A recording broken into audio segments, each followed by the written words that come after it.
जय हिंद फ्रेंड्स, मेरा नाम बाबा रामदास और आप देख रहे हैं मेरा यूट्यूब चैनल दद्दा की खरी खरी। आज सुबह सुबह एक बड़ा शुभ समाचार सुनने को मिला। खबर आई कि एक न्यूज की वेबसाइट है न्यूज क्लिक,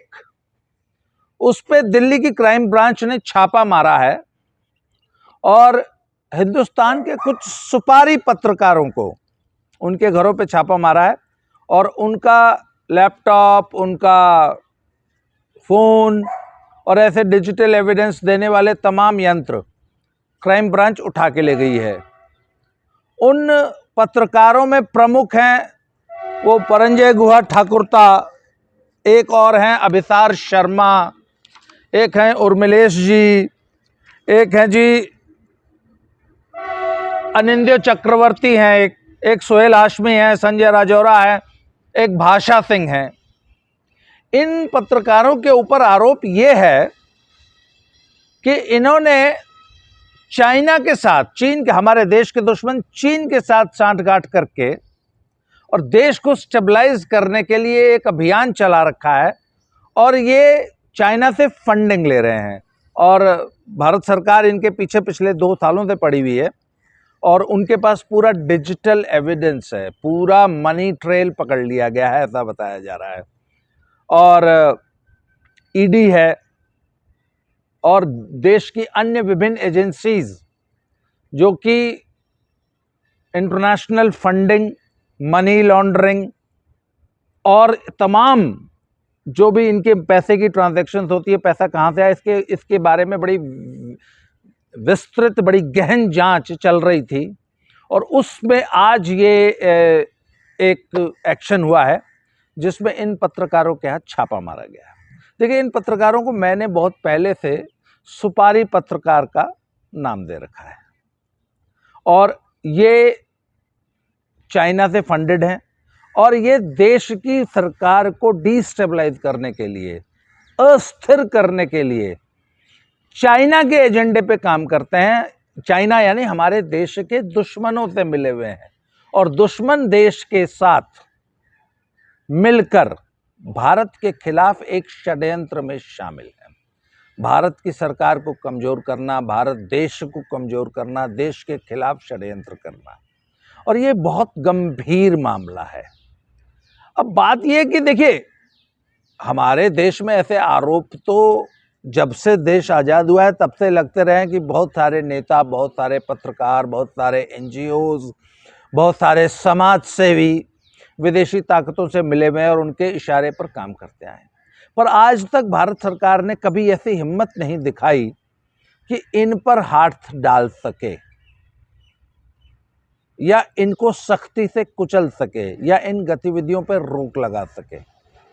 और पहली बार भारत सरकार ने, भारत की एजेंसीज ने ये साइन दिए हैं कि India is now no more a banana state. आप जैसे मर्जी चाहें, आप हमारी आर्म ट्विस्टिंग नहीं कर सकते। आप वहां बैठ के हमारे देश में अपना प्रोपेगेंडा मतलब निर्द्वंद्व होकर नहीं चला सकते। और इंडिया में ना, देखिए, हमारे देश के ऊपर एक आरोप लगता रहा है कि we are a banana state, हम बड़े सॉफ्ट स्टेट हैं। और मोदी जी पर भी ऐसे बहुत सारे आरोप लगते आए हैं। बहुत सारे लोग जब असंतुष्ट होते हैं, लोगों को लगता है कि मोदी जी बहुत सॉफ्ट हैं और कुछ जब विदेशी ताकतों से डील करना होता है तब तो वो बहुत सख्त होते हैं, पर जब इंडिया में बैठी हुई ऐसी फोर्सेस से डील करना होता है तो मोदी जी बड़ा ना ढुलमुल रवैया अपनाते हैं, बड़े सॉफ्ट हैं। जैसे पिछले साल जब किसान आंदोलन चल रहा था तो वहाँ पे किसानों ने और किसानों के नाम पे अन्य संगठनों ने, बहुत सारे ऐसे संगठन जो कि कनाडा में बैठ के और विदेशों में बैठ के उस आंदोलन को फंड कर रहे थे और भारत सरकार मूक दर्शक बनी हुई थी। और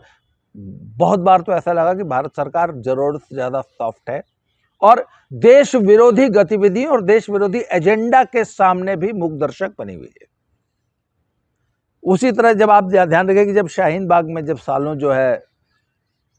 एक सड़क को जाम करके, आधी दिल्ली को जाम करके, वहाँ पे सीएए और एनआरसी के खिलाफ झूठा प्रोपेगेंडा फैला के एक इतना बड़ा आंदोलन जब चलाया गया, तो भारत सरकार जो है वहाँ पर भी मूक दर्शक बनी हुई, एक सॉफ्ट स्टेट के माफिक जो है चुपचाप बैठी देखती रही और कोई स्ट्रिक्ट एक्शन नहीं लिया। हम यहाँ तक कि हमारा सुप्रीम कोर्ट भी जो है वो भी सिर्फ बाकी चीज़ों में जो सुप्रीम कोर्ट रात को 2 बजे खुल जाता है और फांसी, देश के खिलाफ युद्ध करने वाले लोगों की फांसी पे रात को 2 बजे खुल जाता है, और बहुत सारे मैटर्स में 2 बजे खुल जाता है। तीस्ता सीतलवाड़ को जमानत देने के लिए रात को 2 बजे खुल जाता है, परंतु देश की राजधानी को घेर के लोग 1 साल बैठे रहे, पर उस सुप्रीम कोर्ट ने कोई निर्णय नहीं दिया या उनको सड़क खाली करने का आदेश नहीं दिया। इससे ही पता लगता है कि we are a banana state, we are a ढुलमुल स्टेट, है ना। वो कहा जाता है कि होली काउज जो होती हैं,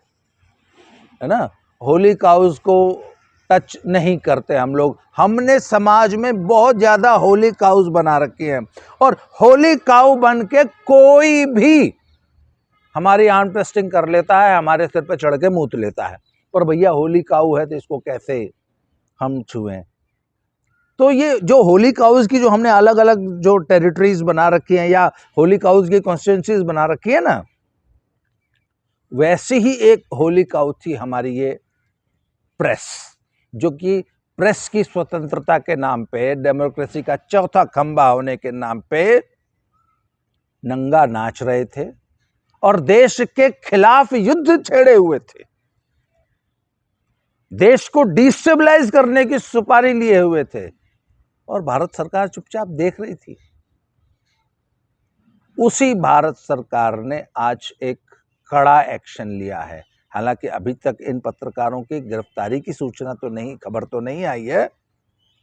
परंतु ऐसा बताया गया है कि अब वो नौबत आ गई है कि जब इनकी गिरफ्तारी भी होगी। तो आखिर चेंज क्या आया है? अभी आपने देखा होगा कि जिस तरीके से कनाडा को डील किया है भारत सरकार ने, और जितने मतलब मजबूती से, जितने कड़े शब्दों में हमारे विदेश मंत्री ने अभी रिसेंटली जब वो यूएनजीए की बैठक को संबोधित करने के लिए वॉशिंगटन में थे, वहाँ पे उनकी शब्दावली देख लीजिए, वहाँ पे उनके तेवर देख लीजिए। इसके अलावा G20 से लेकर आज तक भारत सरकार की विदेश नीति और कूटनीति को अगर आप देखेंगे तो भारत सरकार ने कनाडा को और तमाम दुनिया की बड़ी ताकतों को बड़ी मजबूती से टैकल किया है, और उन्होंने ये मैसेज दिया है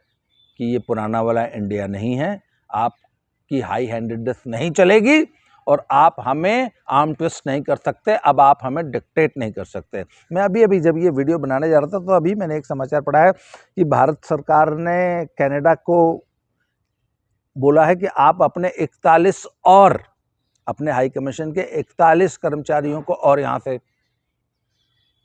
ले जाइए। तो कहने का ये मतलब है साहब कि Indian government is not going to relent, Indian government is not going to go soft any more. तो साहब ये मजबूत होते भारत, बढ़ते भारत,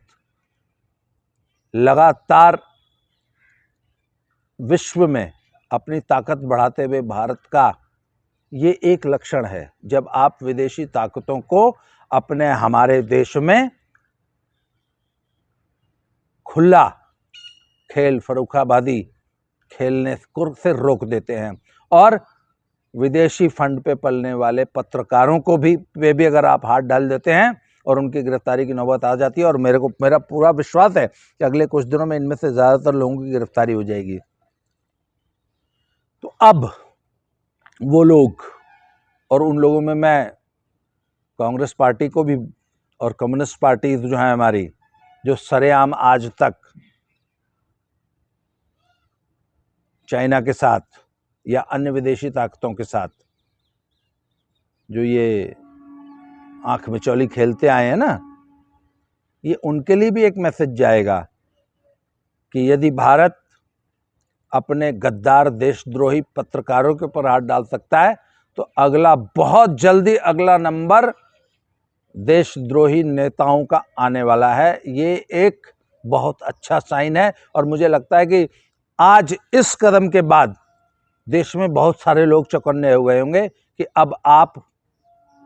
भारत को, you can not take us granted, we are not a banana state now.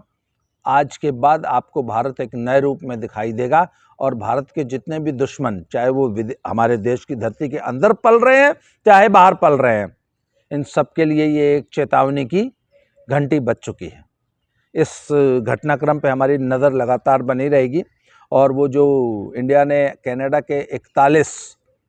राजनयिकों और हाई कमीशन स्टाफ को देश छोड़ के जाने के लिए कहा है, उस खबर पे भी हमारी नज़र बनी हुई है। बहुत जल्दी उस पर मैं आपको अपडेट दूंगा। आज के लिए इस वीडियो में इतना ही, अगले वीडियो में फिर से मिलते हैं। Thank you very much.